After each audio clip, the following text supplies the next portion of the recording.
Today in Edge of Eternities, we get a pretty busted looking Kavu mythic, a 1-mana angel, some insane card draw for artifact decks, and so much more. Let's break it down. Hello everyone, it's Seth, probably better known as Saffron-Olive, and it's time for one last daily dose of Edge of Eternities spoilers. So we've pretty much reached the end of spoiler season. We get the full set tomorrow, but we've already got all the mythics, pretty much all the rares, but we still have some pretty juicy stuff to talk about today, which means we should probably jump right into it, start talking sweet new Edge of Eternities cards. Before we do, some quick reminders. First, if you need any of these cards, you can snag them from our sponsor Card Kingdom over at cardkingdom.com/MTGGoldfish. Second, to keep up on all the latest spoilers throughout the day, you should head on over to MTGpreviews.com. Finally, even though this is our last spoiler video, don't worry, there is a ton of Edge of Eternity stuff coming up.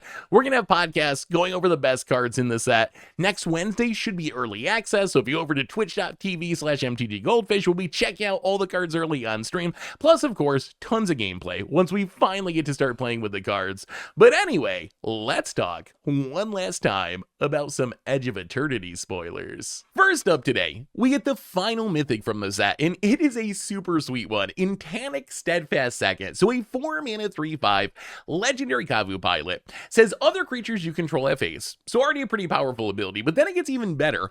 Artifact cards and red creature cards in your hand have warp of 3. So you can cheat any artifact or any red creature to play for just 3 mana. Sure, it's going to go away on your end step, but remember, Tannuk gives the thing haste, so this kind of turns Tannuk into a weird twist on sneak attack, or even more similar, Purphoros Bronze Blooded, which kind of does the same thing. For 3 mana, you can put a red creature card or an artifact creature card into play, and then you sack it on the end step. That's the closest comparison. There are some twists here. Tannuk can put any artifact into play. Purphoros only puts artifact creatures into play. The stuff you cheat to play with Tannuk doesn't actually die, though. It goes to exile, so you're not going to get death triggers out of it, but still basically does something very similar to what Purphoros does. So what are we doing with Tannuk? And the answer is cheating in some really scary threats. In Standard, I'm very curious to see if this can make some sort of big red deck. So what kind of cards do you want to cheat into play with this? Some of the best are going to be things that have enters and attack triggers, although even just attack triggers are pretty good. So like Overlord of the Boiler Biggles.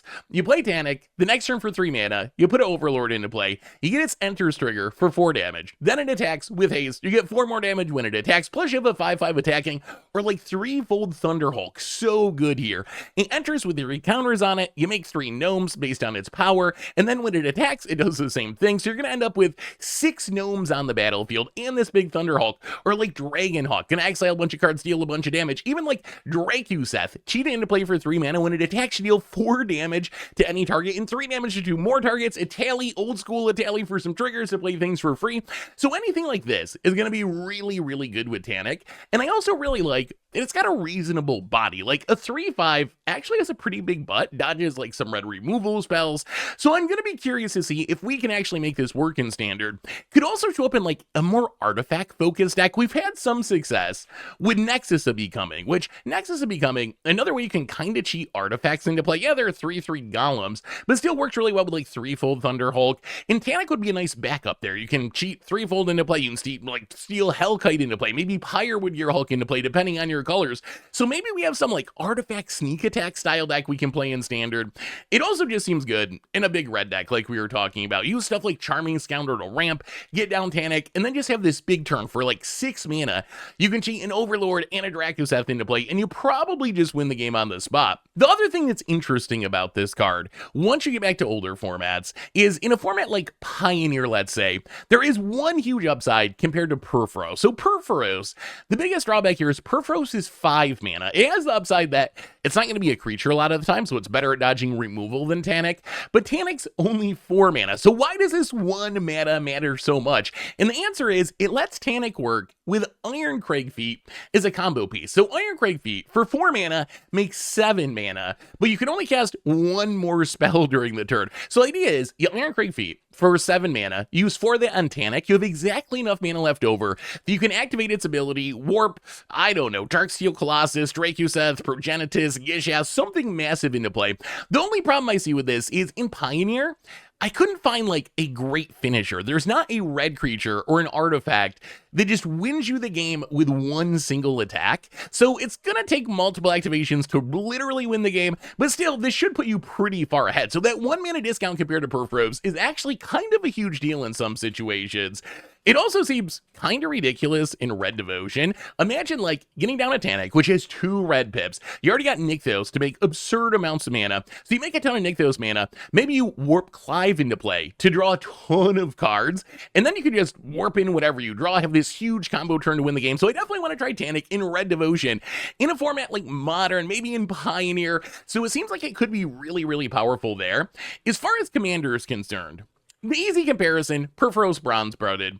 Although there is a twist here. If you look on EDH Rec at what Purphoros tends to play, yes, you have just some big creatures to cheat into play, but it also relies a decent amount on death triggers. So if you are trying to put like a Ruin Grinder into play, which when it dies, you get to wheel, or like Ryusi, another staple in Purphoros decks, when it dies, it deals 5 damage to each creature without flying. These cards aren't going to be nearly as good with Tannuk, because Tannuk, remember, because of Warp, the card goes to exile at the end of your turn rather than sacrificing itself. And this is actually an upside in some cases, right? Because Purphoros, if you cheat like an Italia or Combustible Gear Hulk into play, yeah, you get their trigger when they attack or when they enter, but then they're just gone forever. With Tannuk, you can cheat an Italia or Combustible Gear Hulk into play, get their trigger, and then later just recast them for 6 mana. So I think in a lot of ways, Tannuk is actually just better Purphoros, but there is some twists, like the death trigger thing I was talking about.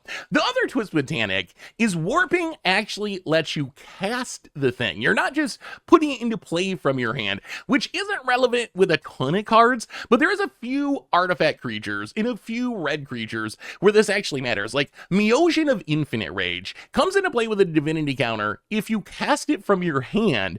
If it has a counter, it's indestructible, and then you can remove the counter to blow up all the lands.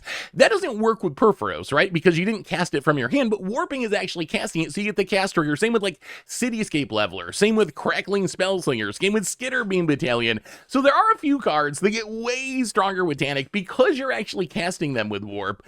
Other ways you can play this card, in the 99, it's really cute with like Obeka Brute Chronologist, where you can cheat things into play and then use Obeka to end the turn to get around the creature going to exile with Warp. It could be good in Heragast. I know Heragast isn't really an artifact, so it doesn't work specifically with Tannuk, but the idea would be you could use Tannuk to get something really high mana value into play for just 3 mana, and then you can emerge off of that and do your Heragast loops. Also, if you're just some sort of like sneak attack deck, like if Ilharog's your commander, you probably play Tannuk as just a backup because your entire deck's just about cheating big things into play. So Tannuk, I really like this card. It's a sweet twist on sneak attack, an interesting twist on Purphoros, and I think that just being able to warp any artifact or red creature from your hand for 3 mana has potential to be really busted. I'm excited to try building around it in Standard and in Pioneer, plus it seems like a pretty powerful commander card. We also got a pretty simple one in Pinnacle Starcage. So Pinnacle Starcage, 3 mana white artifact. It says when it enters, the XLL artifacts and all creatures with mana value 2 or less until it leaves the battlefield. Then you can pay 8 mana, put each card that's exiled with it into its owner's graveyard. Then you get a 2/2 colorless robot artifact creature token for each card that went in the graveyard this way, and you sacrifice the artifact. So Pinnacle Starcage, it's a replacement for Temporary Lockdown. It is very, very similar. The twist here is it's an artifact rather than an enchantment, and it only hits artifacts and creatures. When Temporary Lockdown hits everything mana value 2 or less, but you do get a little upside with Pinnacle Starcage, which I don't know how relevant this will be, but if you make it to the late game, you can just make a bunch of 2/2s with this, which in a control deck could be relevant, right? If you're playing a Pinnacle Starcage or a Temporary Lockdown, you're often playing it on turn 3, on turn 4 to deal with a bunch of aggro stuff. Once you get up to 8 mana in the late game, you probably have that aggro stuff kind of covered in other ways, so then you can put all the stuff in the graveyard, make a bunch of robot tokens, and hopefully use them to win the game. But the actual big deal with this card is we essentially got a Temporary Lockdown replacement, and Temporary Lockdown was going to be one of the most impactful cards to rotate when Edge of Eternities releases, but Pinnacle Starcage kind of reduces some of the drama around that. So like I mentioned before, the downside of Pinnacle Starcage is it only hits artifacts and creatures, which isn't a huge deal in a lot of matchups, but it does mean it's not going to get rid of a Nowhere to Run or a Rest in Peace or an Authority majority of the consoles, or unable to scream, or sheltered by ghosts. So there are going to be some situations where this doesn't get everything. Although if you're just playing against like mono red aggro or something, it's essentially going to do the same thing as temporary lockdown. The other thing to keep in mind is the removal that interacts with it is a little bit different. Like temporary lockdown gets blown up by Get Lost, Pinnacle Starcage doesn't, but a Braid can hit a Pinnacle Starcage when temporary lockdown dodges a Braid. So whether this is an upside or a downside, I guess it really depends on the meta. I would say overall, just in the grand scheme of Magic over the years, there's probably more artifact hate than enchantment hate in sideboard. So I would say it's probably a bit weaker than temporary lockdown, but really it depends on what you're fighting in the meta. Some metas, lots of decks are going to have artifact hate. Some metas, no decks are going to have artifact hate.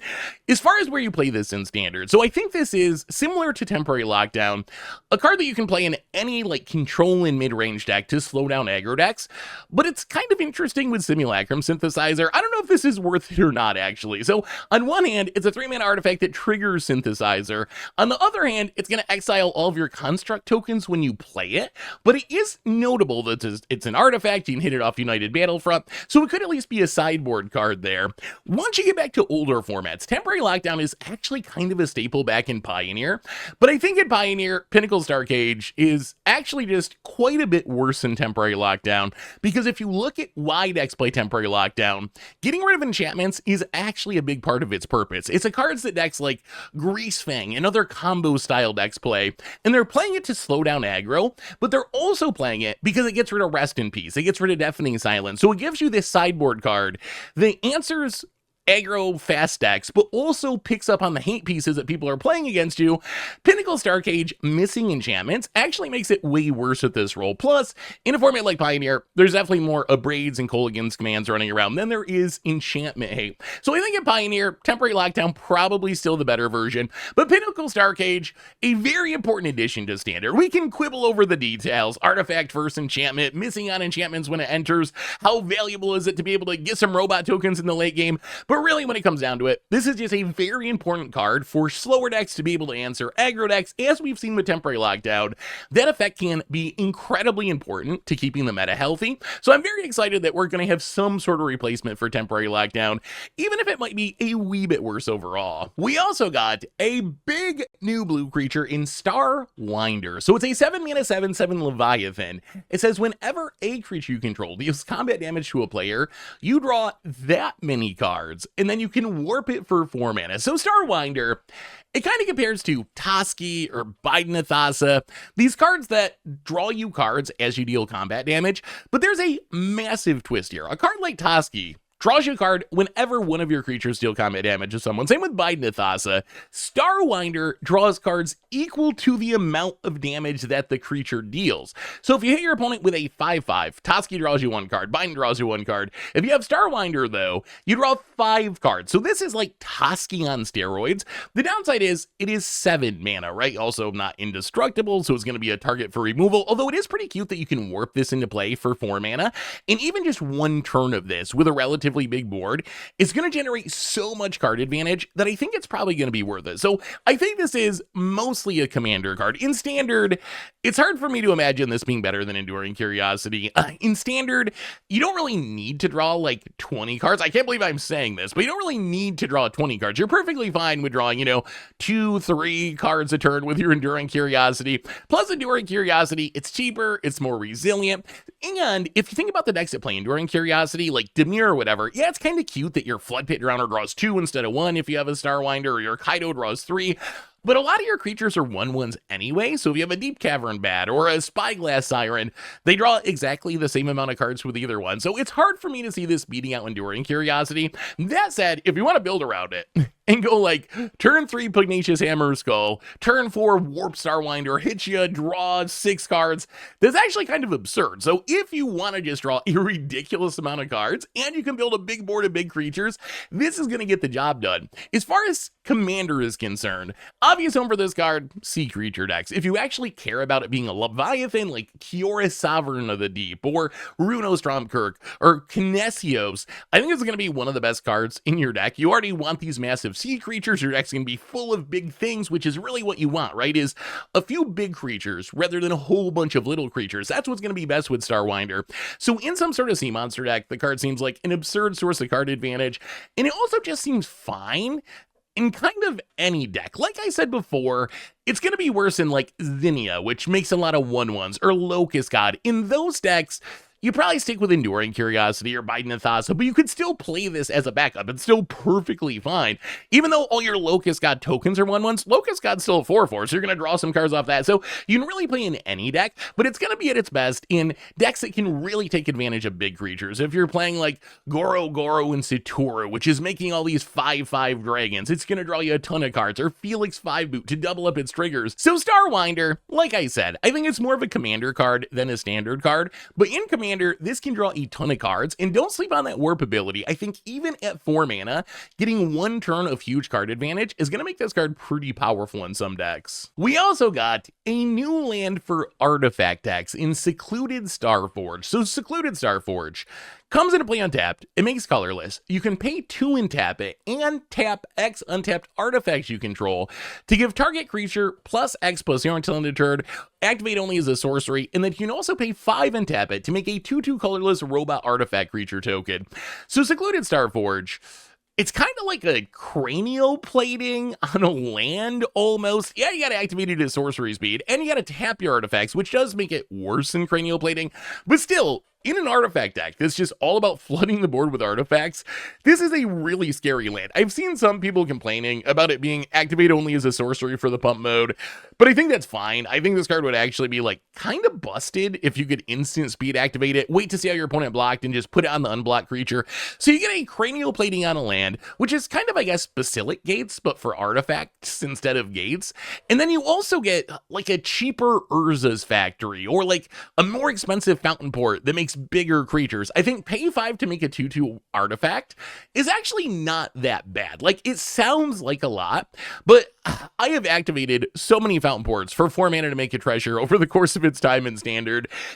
In a like grindy style deck, I feel like pay 5 to make a 2/2 and it being an artifact is actually going to be worth it. So what do we do with this card? The most obvious home is some sort of artifact deck, although the problem I see with playing this in the standard artifact decks is I don't really think Simulacrum Synthesizer's problem is its creatures aren't big enough. Like, your constructs are already so big, I'm not sure that buffing them equal to the number of artifacts you're willing to tap actually adds that much value. Although it is a deck that can go super wide with artifacts, it is a deck that you could maybe take advantage of the robot tokens to pump your synthesizers. Plus, it works kind of with Earthos, right? It adds artifacts to the battlefield, and you can use them to help power up Earthos and then eventually make a ton of mana with all your artifact tokens. I think a better home is probably going to be some sort of like Ginger Brute style deck. And not that this exists right now. Maybe the Cookies deck is the closest thing we have. But something with like Ginger Brew and Sir Ginger, where your plan is to just flood the board with cheap artifacts and then use Secluded Starforge to like pump your Ginger Brew and get in a massive attack to win the game. Once you get back to older formats, you can kind of do the same thing. It's kind of awkward. The current builds of Affinity in a format like Modern don't really play cranial plating. They don't even play ornithopters and stuff like that. But I guess you can pump like a Tameo. It has flying. It's kind of our ornithopter now. Kappa Cannoneer is going to be unblockable a lot of the time. So there are targets for it. I don't know if it beats out the other options in a format like Modern, but it's close enough to keep in mind at least. Another place it could be really good is in the Hammer Time deck. One of the problems of playing it in a dedicated artifact deck like Affinity is you don't really want to tap down your Kappa Cannoneer to pump, but if you play this in something like Hammer Time, all of your equipments are essentially free taps to this, right? Because they still work even if they're tapped. So in Hammer Time, you play all your Colossus Hammers and Corey Steel Cutters, and then, I don't know, maybe this like Puncture Inkmoth Nexus for lethal, so you can close out the game if you can't get through with your Colossus Hammer. So I think it has potential there as well. In Commander, I think this is powerful enough to play in pretty much any artifact deck, although whether or not you have room for it is probably going to depend on how many colors you're playing. So if you're like a colorless artifact deck, like Karn Legacy Reforged, or even a monocolor artifact deck like Urza Lord High Artificer, I think you play this pretty much every time. Like, you're going to have room for a colorless utility land most likely, and it should be very powerful, right? You can make tokens, it can pump your stuff. On the other hand, it seems good in a deck like Breya, but in a deck like Breya, I'm kind of like, can I really afford another colorless land in the deck? Because if you look at colorless utility lands for artifact decks, you got stuff like Darksteel Citadel, which is an artifact. Inventor's Fair, one of the best since it can tutor an artifact. Buried Ruin gets it back from the graveyard. Urza's Saga makes big constructs, tutors up something. From Morrival almost turns into a tutor in the late game. So I just don't know how many of these colorless lands you could play in like a Breya style deck, and I'm not sure that Secluded Starforge actually beats out some of the other options, but it's very close. So I think the land is really, really powerful. I would not be surprised if we saw some standard decks with this card build around, the Simic Cookie plan and so forth, where you're just trying to flood the board with cheap artifacts and smash in for a ton of damage with this land. Having the effect on a land is actually kind of wild, even with this sorcery speed restriction. And once you get back to Commander, I think the card's actually legit good. It's just going to depend on how much room you have for a colorless utility land, and it's going to depend really on what Commander you're playing and how many colors it is. We also got a 1-drop that is pretty exciting, but I also think is probably a little worse than people think, in Lightstall Inquisitor. So it's a 1-mana 2/1 Angel Wizard. So yes, a 1-mana Angel with Vigilance. It says when it enters, each opponent exiles a card from their hand and may play that card for as long as it remains exiled. Each spell cast this way costs 1 more to cast. Each land played this way enters tap. So Lightstall Inquisitor, it's like a Savannah Lions mixed with kind of an elite Spellbinder, one of these taxing effects that doesn't really stop your opponent from playing something, but does give you a tempo advantage. It slows your opponent down a little bit. So I mean, Savannah Lions with upside, and there is a lot of upside here, right? You're taxing your opponent by 1, you have Vigilance on it, and it's an Angel, which just being a 1-mana Angel is kind of wild, is already a pretty exciting card. Although there is a reason I'm skeptical of this card. So compared to Elite Spellbinder, the big issue I have with this card is your opponent chooses what they exile from their hand. So if you play this on turn 1, there's a pretty decent chance your opponent's going to exile a land and just play it as a tap land, which, yes, you get some value out of that. You technically taxed 1 mana, or you play this on turn 1 and your opponent has their like 6-drop finisher in hand, and they're like, you know what? I can pay 1 more mana on that on turn 1,000,000. So I'll just exile the expensive thing. Doesn't really have any immediate impact. So I think the fact that your opponent chooses rather than you choose like Elite Spellbinder, I think that actually powers this card down a lot, to the point where I almost wonder if it's actually going to be that playable in a generic deck. Like, how much value is that 1 mana tax? Is it actually that valuable? And that's where I'm not sure. Like, if you could control it, I think this card would be really, really good. But since your opponent controls it, I'm a little bit more skeptical. It is notable, though, that this is only the second 1 mana Angel in all of Magic. And the first one was a pretty bad Sergovian Angel from one of the Modern Horizon sets that isn't actually really playable. And just being a 1 mana Angel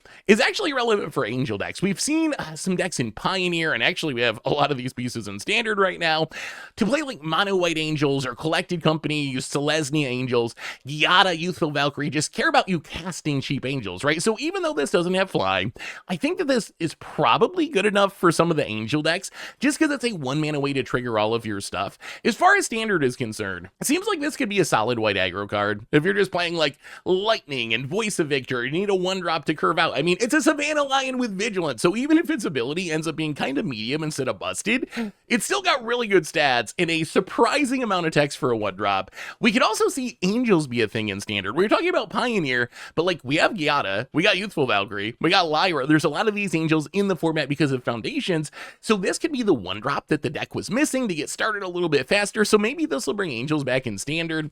It also gets better once you start to build around its effect. That's the other potential home for this card, is some sort of tax deck. So we're talking about how, because your opponent chooses a card that goes to exile, it makes the ability a little worse than you think. But if you're playing Drannith Magistrate, let's say, that says your opponent can't cast spells from anywhere other than their hands, then this is kind of a 1 mana discard spell. As long as Drannith Magistrate's out, you get rid of that card forever. Or even Aven Interrupter is in Standard right now. Spells that your opponents cast from exile cost 2 2 more to cast. When the thing that's exiled is going to have a 3 mana tax, then it gets way, way better. Or even just Thalia is an additional taxing effect, so it could be a pretty interesting tax style card. It also is blinkable, which is kind of funny. Like, the more times you use this, the more control you have over it. The first time it enters, your opponent's going to, exile their land and just play a tap the next turn. But if you can blink this with a Ephemerate or a Failure or Charming Prince and exile 2 cards or 3 cards or 4 cards, that is going to add up to a huge amount of extra mana your opponent's going to have to spend to execute their game plan. So I think that's the other direction to go with this card. As far as Commander is concerned, this doesn't really seem like a Commander card to me.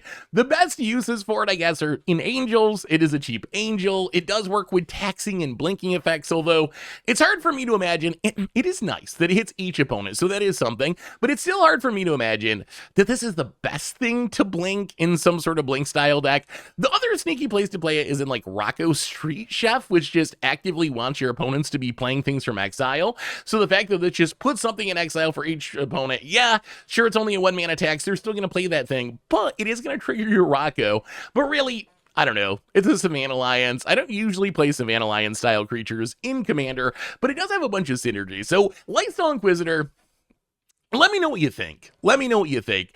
I think the card is probably good just because it's a Savannah Lions with upside and because of its creature type. But I'm actually a little skeptical that its ability is all that strong. But I'm curious what you think. How busted is that ability? Is it constructed playable? Let me know what you think in the comments. We also got a ridiculous artifact card draw spell in Memorial Vault. So Memorial Vault, 4-mana artifact. Tap it, sack another artifact, exile the top X cards of your library, where X is 1 plus the sacrificed artifact's mana value, and you may play those cards this turn.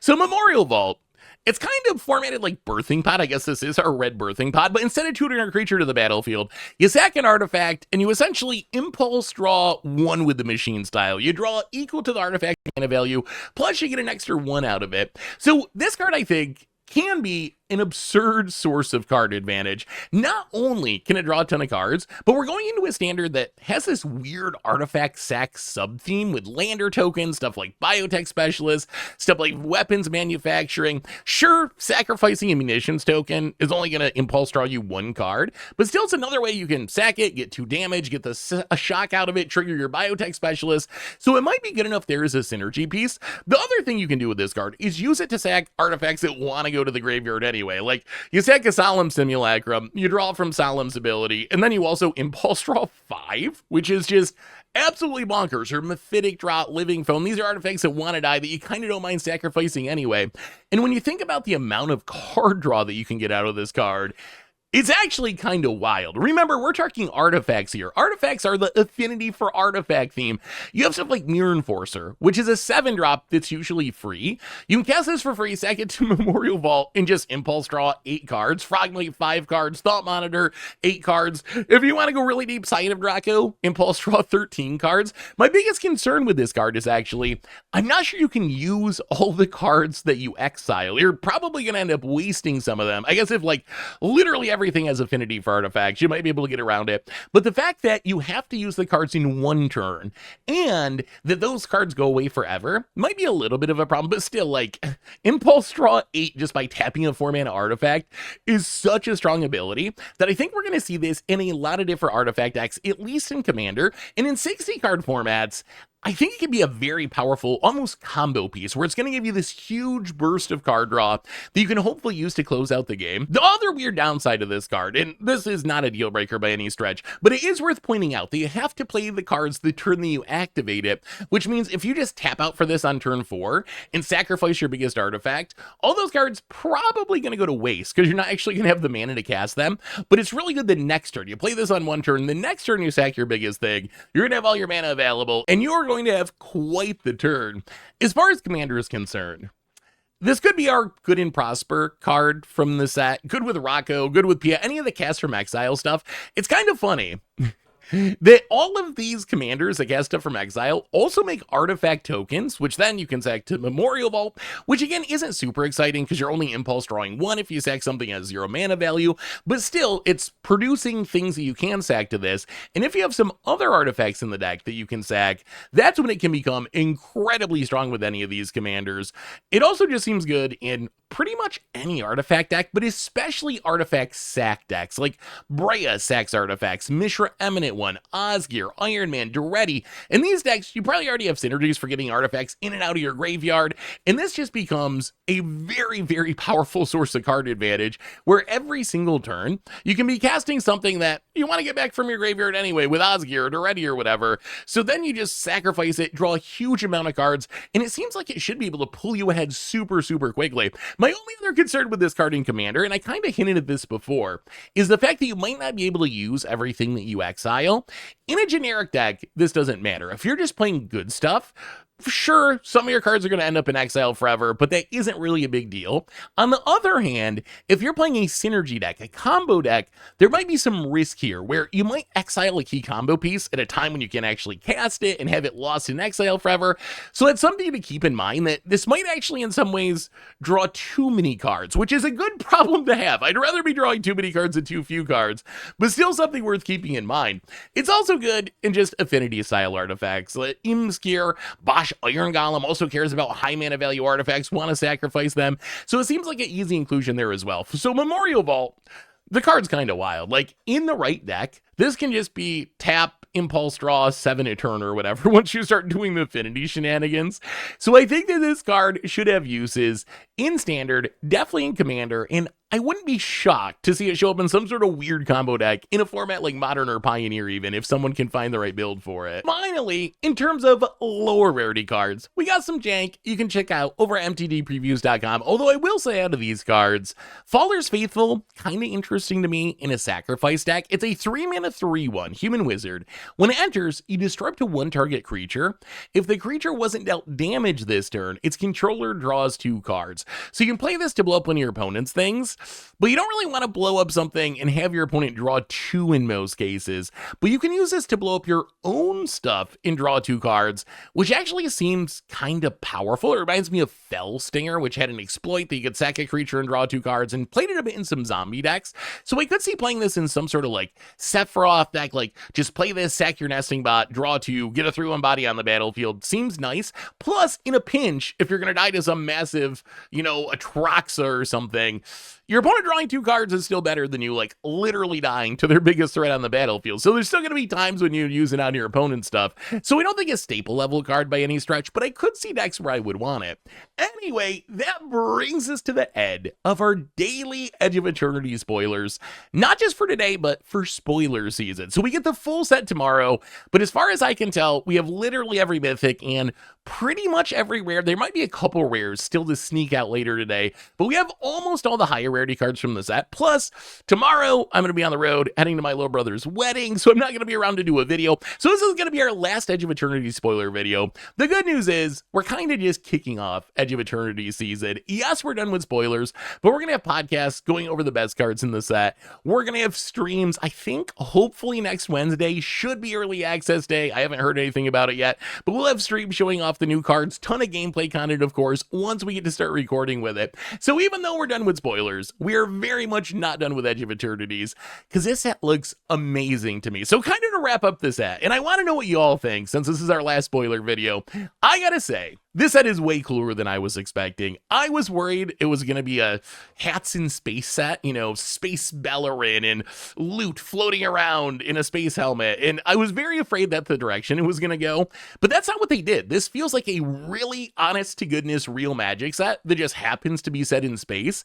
It has some of the best art that I have seen maybe ever in a Magic set, honestly, at least in a modern era Magic set. But this is some of my favorite Magic art literally of all time. and the mechanics look super fun. I don't know about Spacecraft. We'll see if Spacecraft actually work outside of Commander.